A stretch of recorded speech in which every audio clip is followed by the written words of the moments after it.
I don't know if this was a personal dream or not, so I'm just going to record it just in case.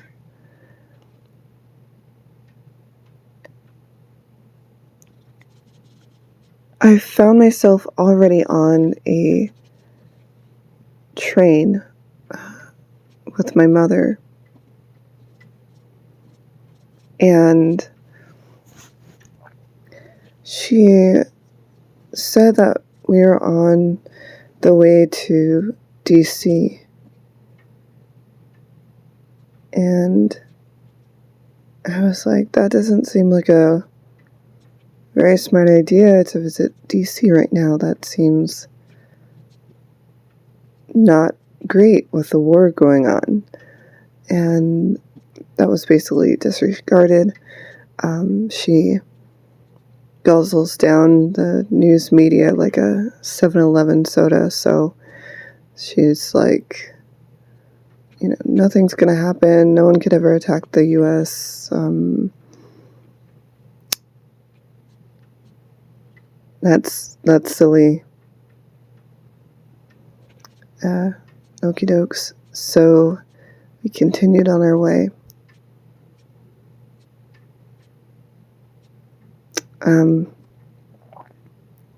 We got to DeeCee, and we were visiting my sister. She was at the train station, and she met us. When we got off the train, there was an announcement on the intercom that I heard. A few other people heard, but the announcement on the intercom, and it was said just like all other announcements that you might hear that go easily disregarded, like 5 minutes till closing on gate 5, or just completely neutrally. It said incoming attack imminent by the Ruu-skies, I'll say. I probably should have not said some of the words I said earlier, but that's okay. I'll just redo it if the video gets pulled.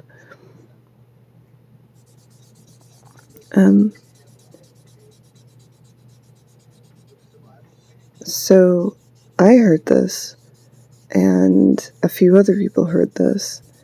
So I was like, we need to get to the lowest level of this train station now. And they were just kind of looking at me like, oh, we should go, like, we should leave. We should get our stuff and leave. And I was like, get the lightest, most important things that you need. If you have food, medicine, whatever, change of clothes. But we need to go now. I looked at my mom, and I grabbed her lovingly, and I said, this isn't the time to not listen to me. We need to go.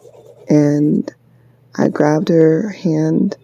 I was like, come on. And I looked at my sister, and I was just like, come on, let's go. So I grabbed them and started heading down. A few other people were doing the same thing, and that's the only thing that convinced my mother and very reluctantly my sister to start heading down.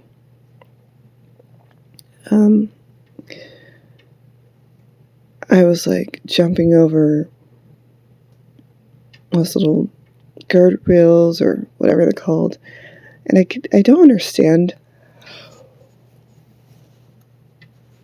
why there were levels going down, but there were a lot of stories going down, but every time we would go down, we still seemed to be above ground. And there's one point where there was a stairwell where you could kind of see a crack because of the design of the building, you can kind of see a crack outside. And we saw Ruu-skie drones or fighter jets, I'm not sure which, flying by the stairwell. And we kept going down. I was like, we're not down far enough. The weird thing is we were wearing cold weather parkas, and on my rush down, as I'm like going past people, some lady had, and her group was part of the people that were seeking lower ground.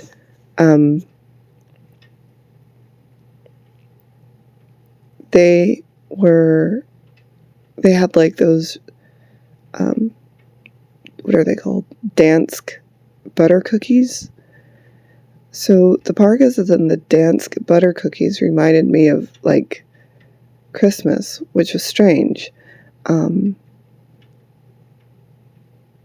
Like the weather outside was very, very sunny, very, very sunny, but it was cold.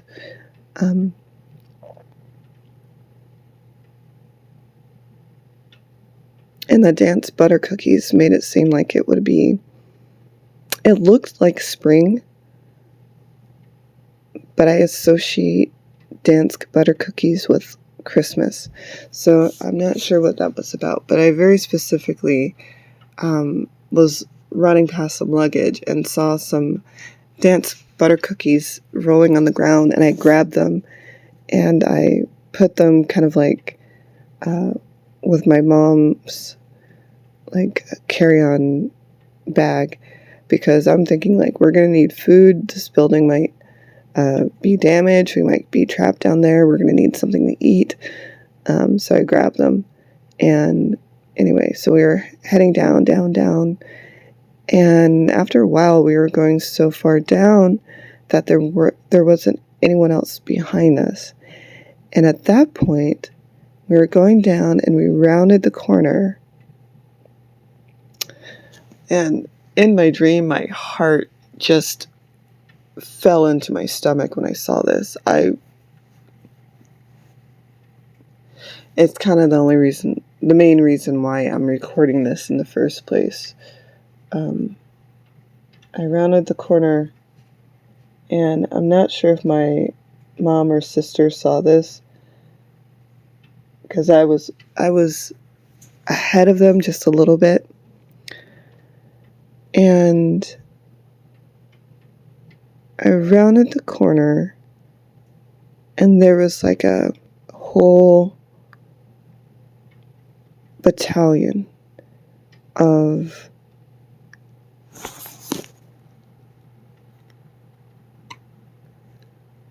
I'm going to say American soldiers. They were laying on their backs, sort of, kind of with,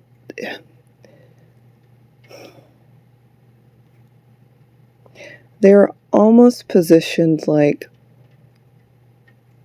reclining, and there were these very large guns, kind of, that they were kind of almost straddling, but they're all pointing at the outside wall of the basement-ish area of the train station. Just row after row after row of them, like they're waiting for something to break in. And they were just stationed there quietly. And I saw maybe a general or something like that, kind of off to the side. And when I rounded the corner, he and one other soldier that was, well, the general wasn't straddling a gun, but just one other soldier saw me round the corner, and the general saw me round the corner, and they both looked at me quietly and just went, shh, like that, like put their finger in front of their mouth and went shh like that, but without making the noise. And I remember thinking, crap, if they're located here, essentially braced for impact, and they're thinking that this train station's going to get hit, then we're like in extreme imminent danger. Like, it wasn't even just that the area might be attacked or the region might be attacked. It was like that location specifically was in danger.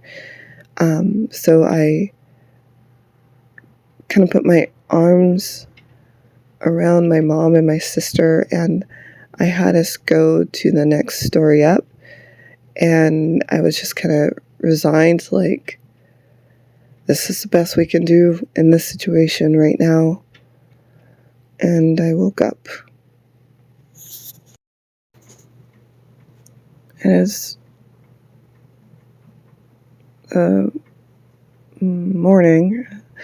It's 2:45 a.m. on March 24th when I'm recording and waking up from the stream.